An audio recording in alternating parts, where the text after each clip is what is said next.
السلام علیکم ورحمۃ اللہ وبرکاتہ۔ میں آپ کا بھائی مولانا سلمان شاہ مکی۔ ڈیئر اسٹوڈینٹس، کلاس 9 کی سورہ مریم آیت نمبر 65 سے آج تلاوت کریں گے انشاءاللہ۔ وَيَقُولُ الْإِنسَانُ أَإِذَا مَا مِتُّ لَسَوْفَ أُخْرَجُ حَيًّا، اور کافر انسان یہ کہتا ہے جب میں مر چکا ہوں گا تو کیا واقعی اس وقت مجھے زندہ نکالا جائے گا۔ یہ کافر لوگ کا عقیدہ تھا، کیونکہ وہ یہ سمجھتے تھے جب انسان مر جاتا ہے ایک دفعہ تو اس کو دوبارہ زندہ نہیں کیا جاتا۔ اولا یذکر الانسان انا خلقناہ من قبل ولم یک شیئا، کیا اس انسان کو یہ بات یاد نہیں آتی کہ ہم نے اسے شروع میں اس وقت پیدا کیا تھا جب وہ کچھ بھی نہ تھا۔ یعنی اللہ تعالیٰ یہاں سے یہ بتانا چاہ رہے ہیں کہ دیکھو، پہلے انسان تو کچھ بھی نہیں تھا، ہم نے اسے پیدا کیا، پیدا کرنے کے بعد جب وہ مر جاتا ہے، مرنے کے بعد کچھ اس کی ہڈیاں وغیرہ رہ جاتی ہیں، تو اللہ تعالیٰ فرماتے ہیں میں دوبارہ بھی اس کو پیدا کرنے پر قادر ہوں، کیونکہ پہلے انسان کچھ بھی نہیں تھا، میں نے اس کو پیدا کیا، جب یہ مر جائے گا تو میرے لیے تو یہ اور بھی آسان ہو جائے گا پیدا کرنا، ٹھیک ہے۔ فَوَرَبِّكَ لَنَحْشُرَنَّهُمْ وَالشَّيَاطِينَ ثُمَّ لَنُحْضِرَنَّهُمْ حَوْلَ جَهَنَّمَ جِثِيًّا، تو قسم ہے تمہارے پروردگار کی، ہم ان کو اور ان کے سارے شیاطین کو ضرور اکٹھا کریں گے، پھر ان کو دوزخ کے گرد اس طرح لے کر آئیں گے کہ سب گھٹنوں کے بل گرے ہوئے ہوں گے۔ یعنی اللہ تعالیٰ یہ یہاں سے یہ بتانا چاہ رہے ہیں کہ جو انسان کو جو شیطان گمراہ کرتا رہا، کل قیامت والے دن اس انسان کے ساتھ وہ شیطان بھی آئے گا اور اس کو دونوں کو ہم جہنم میں گرا دیں گے، یعنی گھٹنوں کے بل۔ یہ ایک قسم کی آپ یہ سوچ لیں کہ جیسے کوئی پولیس والا بندہ کسی چور کو پکڑ لیتا ہے تو اس کے دونوں ہاتھ باندھنے کے بعد اس کو نیچے لٹا دیتے ہیں گھٹنوں کے بل، یہ ایک قسم کی انسلٹ کی طرف اشارہ ہے، ٹھیک ہے۔ یعنی اللہ تعالیٰ اس کو کل قیامت والے دن دوزخ میں ڈالیں گے، اس کو بھی ڈالیں گے، ساتھ میں اس کی شیاطین کو بھی ڈالیں گے جس نے اس انسان کو گمراہ کیا تھا۔ ثم لننزعن من كل شيعة أيهم أشد على الرحمن عتيا، پھر ان کے ہر گروہ میں سے ان لوگوں کو کھینچ نکالیں گے جو خدائے رحمان کے ساتھ سرکشی کرنے میں زیادہ سخت ہیں۔ ثم لنحن اعلم بالذین هم اولا بها صلیا، پھر یہ بات ہم خوب جانتے ہیں کہ کون لوگ ہیں جو سب سے پہلے ہم دوزخ میں جھونکے جانے کے زیادہ مستحق ہیں۔ یعنی اللہ تعالیٰ فرماتے ہیں کہ میں زیادہ بہتر جانتا ہوں، جو سب سے زیادہ میری یعنی اللہ تعالیٰ کی بات کو نہیں مانے گا، نبی علیہ الصلوۃ والسلام کی رسالت کا انکار کرے گا، اللہ تعالیٰ فرماتے ہیں کہ مجھے زیادہ پتہ ہے کہ میں کس کو سب سے پہلے دوزخ میں ڈالوں گا۔ وَإِن مِّنكُمْ إِلَّا وَارِدُهَا كَانَ عَلَى رَبِّكَ حَتْمًا مَّقْضِيًّا، اور تم میں سے کوئی نہیں جس کا اس دوزخ پر گزر نہ ہو، اس بات کا تمہارے پروردگار نے حتمی طور پر ذمہ لے رکھا ہے۔ یہاں سے اشارہ اس کی طرف ہے کہ مثال کے طور پر جہنم ہے، جہنم کے اوپر پل صراط ہے، پل صراط کے بارے میں آتے ہیں کہ وہ چاقو سے زیادہ تیز اور بال سے زیادہ باریک ہے، تو اس پر مسلمان تو تیزی سے گزر جائیں گے، لیکن جو کافر پھر جو لوگ ہوں گے وہ اسی جہنم میں گر جائیں گے، ٹھیک ہے۔ اور مسلمان جو ہے اللہ تعالیٰ اس کو اپنی رحمت سے اور بطور مسلمان ہونے کی اللہ تعالیٰ ان کو بجلی کی طرح تیزی سے گزار دیں گے۔ ثم ننجی الذین اتقوا ونذر الظالمین فیہا جثیا، پھر جن لوگوں نے تقوی اختیار کیا انہیں تو ہم نجات دے دیں گے، اور ظالم ہیں انہیں اس حالت میں چھوڑ دیں گے کہ وہ دوزخ میں گھٹنوں کے بل پڑے ہوں گے۔ یعنی اللہ تعالیٰ یہاں سے یہ بتانا چاہ رہے ہیں کہ جو میری باتوں کو مانے گا، تقوی اختیار کرے گا، نیک کام کرے گا، نیک باتوں کو پھیلائے گا، سمجھ میں آ رہی ہے، نیک باتوں کو پھیلائے گا، تو یہ لوگوں کو اللہ تعالیٰ فرماتے ہیں کہ یہ جلدی جلدی صراط سے گزر جائیں گے، اور جو کافر لوگ ہوں گے ان کو اللہ تعالیٰ فرماتے ہیں کہ میں دوزخ میں ڈال دوں گا۔ اچھا، وَإِذَا تُتْلَى عَلَيْهِمْ آيَاتُنَا بَيِّنَاتٍ قَالَ الَّذِينَ كَفَرُوا لِلَّذِينَ آمَنُوا أَيُّ الْفَرِيقَيْنِ خَيْرٌ مَّقَامًا وَأَحْسَنُ نَدِيًّا، اور جب ان کے سامنے ہماری کھلی کھلی آیتیں تلاوت کی جاتی ہیں تو کافر لوگ مومنوں سے کہتے ہیں کہ بتاؤ ہم دونوں فریقوں میں سے کس کا مقام زیادہ بہتر ہے اور کس کی مجلس زیادہ اچھی ہے۔ اچھا، جب کافروں کے سامنے جب مسلمان کوئی تلاوت کرتا یا کوئی آیت پڑھ کے سناتا تو وہ کافر لوگ یہ کہتے کہ یار دیکھو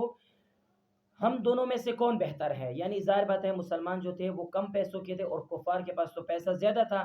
کیونکہ حدیث میں بھی آتا ہے کہ دنیا سجن المؤمن و جنت الکافر، کہ یہ دنیا مسلمانوں کے لیے قید خانہ اور کافروں کے لیے جنت ہے۔ اس وجہ سے بطور انسان ہونے کے کافروں کے پاس تو پیسے زیادہ ہیں، اسی وجہ سے وہ کافر بھی یہ کہا کرتے تھے کہ دیکھو تمہارے پاس تو لوگ بھی بہت زیادہ کم ہیں، اور ہمارے پاس تو دیکھو مجلسیں، بڑی بڑی مجلسیں ہیں، ہماری بڑی بڑی پوسٹیں ہیں، ہم ان جگہوں پر ہیں، آپ لوگ کے پاس کیا ہے؟ آپ لوگ کے پاس تو کچھ بھی نہیں ہے،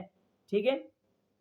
وَكَمْ أَهْلَكْنَا قَبْلَهُمْ مِنْ قَرْنٍ هُمْ أَحْسَنُ أَثَاثًا وَرِئْيًا، یہ نہیں دیکھتے کہ ان سے پہلے ہم نے کتنی نسلیں ہلاک کر چکے ہیں جو اپنے ساز و سامان اور ظاہری آن بان میں ان سے بہتر تھے۔ یعنی اللہ تعالیٰ یہ بتانا چاہ رہے ہیں یہاں پر کفار مکہ اپنی پیسوں کے بل پہ یہ کہنا چاہتے ہیں کہ دیکھو ہمارے پاس پیسے زیادہ ہیں، ہم یہ ہیں، ہم وہ ہیں، سارا کچھ پیسوں کے بدلے میں کہا کرتے تھے۔ لیکن اللہ تعالیٰ فرماتے ہیں کہ آپ سے پہلے بھی کتنے لوگ گزرے ہیں، اتنے اتنے جسم والے، مضبوط جسم والے، اللہ تعالیٰ فرماتے ہیں میں نے ان کو بھی ہلاک کر دیا، تو آپ کیا ہو ہمارے لیے، ٹھیک ہے۔ قل من كان في الضلالة فليمدد له الرحمن مدا حتى إذا رأوا ما يوعدون إما العذاب وإما الساعة فسيعلمون من هو شر مكانا وأضعف جندا۔ کہہ دو کہ جو لوگ گمراہی میں جا پڑے ہیں ان کے لیے مناسب یہی ہے کہ خدائے رحمان انہیں خوب ڈیل دیتا رہے، یہاں تک کہ جب یہ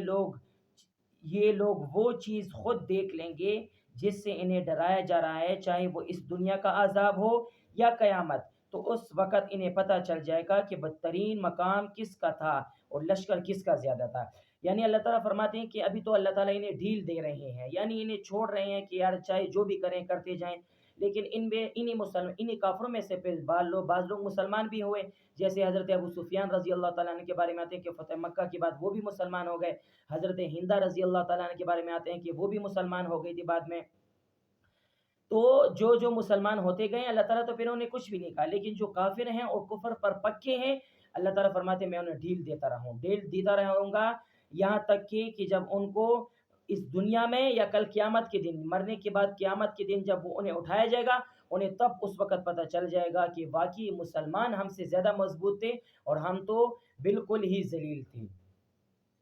اور مسلمانوں کا لشکر بھی ہم سے زیادہ تھا، ٹھیک ہے نا، مسلمانوں کا لشکر بھی ہم سے زیادہ تھا، کیونکہ کفار مکہ دنیا میں مسلمانوں کو تنگ کیا کرتے کہ تمہارا لشکر کم ہے، ہمارا لشکر زیادہ ہے، تو کل قیامت والے دن وہ انہیں دیکھ لیں گے کہ واقعی مسلمانوں کا لشکر کچھ شان رکھتے ہیں اور کافروں کا لشکر کچھ بھی نہیں ہے۔ وَيَزِيدُ اللَّهُ الَّذِينَ اهْتَدَوْا هُدًى وَالْبَاقِيَاتُ الصَّالِحَاتُ خَيْرٌ عِندَ رَبِّكَ ثَوَابًا وَخَيْرٌ مَرَدًّا، اور جن لوگوں نے سیدھا راستہ اختیار کر لیا ہے اللہ ان کو ہدایت اور ترقی دیتا ہے، اور جو نیک عمل باقی رہنے والے ہیں ان کا بدلہ بھی تمہارے پروردگار کے یہاں بہتر ملے گا اور ان کا مجموعہ انجام میں بہتر ہوگا۔ یعنی اللہ تعالیٰ فرماتے ہیں جو دنیا میں رہ کر جو سیدھا راستے کو اختیار کر لے گا، اللہ تعالیٰ فرماتے ہیں میں اس کو اور ترقی بھی دوں گا اور دنیا کے رزق میں اس کے لیے فراوانی کر دوں گا۔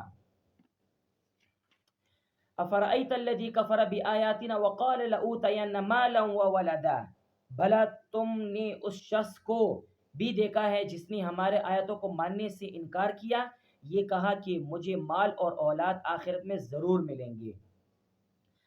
بخاری کی ایک حدیث ہے کہ حضرت خباب بن ارت رضی اللہ تعالیٰ عنہ جب مکہ مکرمہ میں جب مسلمان سارے رہتے تھے، رہا کرتے تھے، مکہ مکرمہ میں رہنے کے بعد جب وہ مدینے میں آ گئے، مدینے میں آنے کے بعد ان کا وہ لوہار تھے، یعنی لوہا وغیرہ کا کوئی پیشہ تھا، تو ان کے ایک کافر سردار عاص بن وائل، ان کے پاس کچھ پیسے رہ گئے تھے، تو انہوں نے کہا کہ میں جا کر ان سے پیسے لے لوں گا، ٹھیک ہے۔ تو جیسے ہی وہ مکہ مکرمہ گئے اور عاص بن وائل سے کہا کہ یار آپ کے پاس تو میرے پیسے تھے، وہ پیسے تو مجھے دے دو، تو اس عاص بن وائل نے کہا کہ میں آپ کو پیسے دے دوں گا لیکن آپ اپنے نبی کا انکار کر دو۔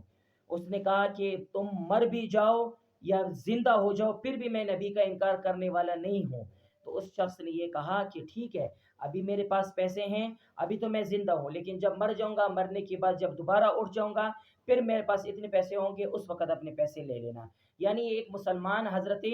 حضرت خباب بن ارت رضی اللہ عنہ کی انسلٹ کرنا چاہ رہے تھے کہ دیکھو اس دنیا میں بھی تمہارے پاس پیسے نہیں ہیں اور کل قیامت والے دن بھی تم یہی خوار ہوتے رہو گے۔ تو یہاں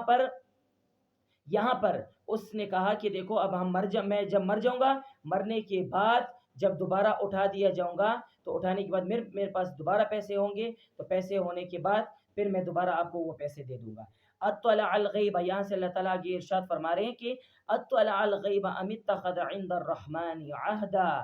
کیا اس نے عالم غیب میں جان کر دیکھا ہے یا اس نے خدائے رحمان سے کوئی عہد لے رکھا ہے؟ یعنی اسے پتہ ہے کہ کل قیامت والے دن اس کے پاس اتنے پیسے ہوں گے یا کل قیامت والے دن اللہ تعالیٰ اس کو کامیاب کریں گے، کیا اس کے بارے میں اس کو پتہ ہے کہ وہ یہ ایسی باتیں کر رہے ہیں حضرت خباب بن ارد رضی اللہ تعالیٰ عنہ کو؟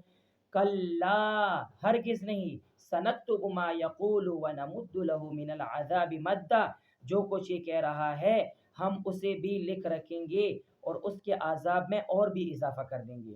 یعنی اللہ تعالیٰ فرماتے ہیں کہ اس نے جو بات کہی اس بات پر تو میں سن بھی رہا ہوں اور دیکھ بھی رہا ہوں، اور کل قیامت والے دن یہ جو آس بن وائل جو ہے کافر، اس کی جو سزا ہے یہ ڈبل کر کے رکھ دوں گا میں۔ وَنَرِثُهُ مَا يَقُولُ وَيَأْتِينَا فَرْدًا، اور جس مال اور اولاد کا یہ حوالہ دے رہا ہے اس کے وارث ہم ہوں گے اور یہ ہمارے پاس تنہا آئے گا۔ یعنی اللہ تعالیٰ فرماتے ہیں کہ یہ کہہ رہے ہیں کہ میرے پاس اتنے اولاد ہے، میرے پاس اتنی جائیداد ہے، اللہ تعالیٰ فرماتے ہیں کل قیامت والے دن یہ میرے پاس اکیلا اور تنہا آئے گا، نہ اس کے پاس کوئی اولاد ہوگی نہ کوئی جائیداد وغیرہ، کچھ بھی نہیں ہوگا۔ وَاتَّخَذُوا مِن دُونِ اللَّهِ آلِهَةً لِيَكُونُوا لَهُمْ عِزًّا،